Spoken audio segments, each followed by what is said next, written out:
De novo, Amadeu, estou aqui embaixo da ponte do Mocambinho. Você estava falando aí onde é a localização que realmente tem dado problema com relação a esse acúmulo de aguapés e de canaranas. O telespectador deve lembrar, algumas semanas o Joelson Jordani esteve aqui, ele mostrou que realmente havia um acúmulo muito grande desse tipo de sujeira, de poluição aqui. Houve realmente uma enxurrada, a enxurrada trouxe a gente tem até algumas imagens que o telespectador pode relembrar, tinha muita canarana, muito aguapé, a enxurrada do Rio Poti trouxe todo esse lixo aqui para baixo da ponte do Mocambinho. E com o tempo a prefeitura percebeu que houve realmente um problema aqui que precisaria intervir, que esse lixo não passaria daqui, não seguiria para fluir para o Rio Parnaíba. Então houve a intervenção da prefeitura e a gente voltou para mostrar que boa parte do Rio Poti, no caminho até aqui a ponte do Mocambinho, já realmente está limpa, né? Mas hoje a gente esteve aqui, embora esses trechos eles já estejam limpos, a gente pode observar que esse ponto específico aqui da ponte do Mocambinho continua com muita sujeira, Amadeu. Uma das razões para isso, para esse acúmulo, era justamente um banco de areia que tinha aqui, ou que tem aqui no caso, né, que acabou retendo toda essa sujeira que vinha lá dessas canaranas, esses aguapés que eram trazidos para cá, além, claro, da sujeira cotidiana que a gente percebe no dia a dia. Tem garrafa plástica, tem todo tipo de sujeira aqui. Pois não, Amadeu. Chico Lima, a imagem, a gente vai até rever aí, feita pelo drone Cidade Verde, mostrou que há algumas semanas o rio estava praticamente cortado nesse trecho. Olha aí a imagem aí do drone Cidade Verde. Praticamente a gente não via aí água correndo de um lado para o outro. É como se o rio tivesse cortado aí, e aí um lago para frente e um lago para trás. A minha pergunta para você é, ainda está assim ou já há fluxo, já melhorou? Na verdade, Amadeu, ainda continua uma grande faixa de sujeira que impede a passagem do rio. Vou pedir para o Edenilton virar um pouquinho para a sua esquerda, Edenilton. Olha, a gente tem bem aqui, Amadeu, um trechinho muito pequeno ainda, bem na margem do rio, que facilita a passagem de água, mas é muito pequena, né? Essa passagem é muito pequena e continua realmente esse problema. Aqui ao meu lado está o professor Deocleciano Guedes, que é ambientalista. Vai dar uma ideia para a gente, professor, esse problema aqui a gente já vem observando há algum tempo. De que maneira isso pode ser resolvido? Boa tarde. Bom, boa tarde a toda a equipe da TV Cidade Verde. Uma das maneiras é retirar, não tem outra saída, porque aqui, como você disse, era muito raso, foi acumulando, todo o aguapé e canarana que desceu foi acumulando, foi secando, porque não tinha alimentação para ela, tá certo? Foi se acumulando e fez uma barreira no rio. Naturalmente, a água consegue passar por baixo. Se nós olharmos, a gente dá para ver que a água por baixo continua passando, mas tem muita dificuldade. E se não der uma outra cheia, isso daqui vai ficar acumulado, não tem como o rio ter força para carregar. A partir daqui até o Parnaíba, há um refluxo da água do Parnaíba represando um pouco o Poti.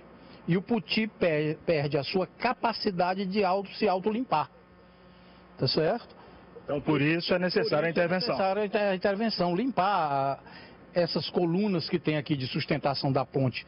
Também fizeram uma barreira de contenção e foi acumulando e acumulou de forma que ficou de um lado até o outro. A gente percebe, professor, que toda vez que aparecem esses aguapés, essas canaranas em excesso, a gente sempre mostra e há uma repercussão muito grande com relação a que é realmente um problema. Mas é importante lembrar que os aguapés em si, as canaranas, eles não representam um risco para o rio, somente o excesso. O excesso, sim. Eles não representam, são plantas aquáticas, natural, tanto o aguapé como a canarana é mais ribeirinha, mais da beira do rio. O aguapé não, esse vai. O grande problema de Teresina é que a gente, às vezes, quando eu fui secretário, a gente se sentia impotente, porque uma cidade com quase 1 milhão de habitantes, que só 170 mil tem esgoto, tá certo? Tratado, o restante não tem esgoto tratado, tudo desce para dentro do rio Parnaíba e o rio Poti. Se o cinegrafista fizer uma imagem, vai ver que aquilo não é água de chuva, aquilo é água de esgoto. Tá certo? Vamos mostrar aqui, Edenilton, só fazer uma volta aqui para a sua direita. Logo ali a gente percebe o que o professor está indicando, mas aquela água que está caindo ali não choveu. Aquilo ali, teoricamente, seria uma galeria de água da chuva, mas como não choveu, aquilo não é água da chuva. Não é água da chuva. Então, esse rio, ele é bastante poluído e tem muita matéria orgânica em suspensão na água, que é o alimento das plantas. Quando a gente quer fazer um jardim, o que é que a gente faz? A gente bota adubo, pega matéria orgânica, que é estrumo de gado, de bode, e coloca essa matéria orgânica para dar sustentação às plantas. É o que acontece com esse rio. A população de Teresina, tá certo, termina dando adubo para o rio. Quer dizer, enquanto tiver esgoto como aquele ali caindo no rio, com certeza os aguapés vão continuar se proliferando. Todo ano ele vai voltar, todos os anos. É chover, é limpar, enxugar gelo. É enxugar gelo. Não adianta. Enquanto não se fizer o esgotamento sanitário de Teresina, enquanto a maioria das águas de esgotos das residências, dos edifícios de Teresina forem despejados diretamente in natura no rio Poti, isso vai acontecer. A gente agradece então a participação do professor Deocleciano Guedes, veio dar uma orientação para a gente a respeito disso. Então, Amadeu, olha só, vamos mostrar aqui de novo. A situação continua sendo essa. Pois não, Amadeu, pode falar. Eu tenho uma pergunta para o professor Deocleciano, o seguinte. Professor, é claro que o ideal é evitar a água in natura descendo aí, tem que ser tratada antes de ir para o rio. Mas o problema maior que eu vejo é que está se formando aí uma espécie de dique do lixo embaixo dessa ponte. Emergencialmente, o que pode ser feito aí? Entrar com a força-tarefa, com tratores, caminhões, para retirar essas toneladas de lixo? Seria uma alternativa, professor? Agora, no momento, é a única alternativa que tem. É necessário que se retire esse lixo daqui, tá certo? A gente vê que tem até cerca de curral no meio do rio ali, que veio carreado, né? A quantidade de garrafa PET que tem espalhada no rio, de sacos plásticos, de tudo, isso deve ser retirado. Isso é uma poluição. Esse material leva 300 anos, 400 anos para se decompor. O rio Poti não suporta, tá certo, tanta carga de lixo. E eu lembrando só uma coisa, Amadeu, o poder público tem a sua responsabilidade.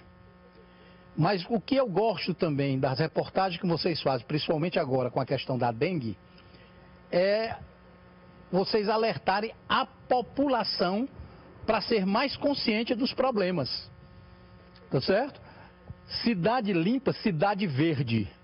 O slogan que deve ser. Se a cidade for limpa, se deixar de jogar lixo, precisa que a população se eduque. Essa educação é essencial e é fundamental. E essa é uma educação doméstica, não é uma educação só escolar, não. Não é a educação formal, é a educação doméstica que as pessoas têm que ter. Hoje saiu uma pessoa jogando um saco de lixo muito distante, tá certo? Porque não tinha onde botar. Realmente faltam muitas lixeiras ainda para a cidade. Mais uma vez, a gente agradece a participação do professor Deocleciano Guedes, Amadeu. E lembrando que, no que cabe a responsabilidade da Prefeitura, a gente entrou em contato com a Secretaria Municipal de Meio Ambiente, que informou que continua realizando o trabalho aqui de retirada de aguapés de Canarana. E esse ponto aqui, especificamente, a equipe de limpeza, uma força-tarefa, como a gente falou, que tem trabalhado. Embora aqui, no momento, a gente não tenha visto ninguém, a informação da Secretaria Municipal de Meio Ambiente é que eles têm trabalhado realmente aqui para retirar, fazer essa limpeza e impedir que se crie esse dique que você estava alertando aí, Amadeu.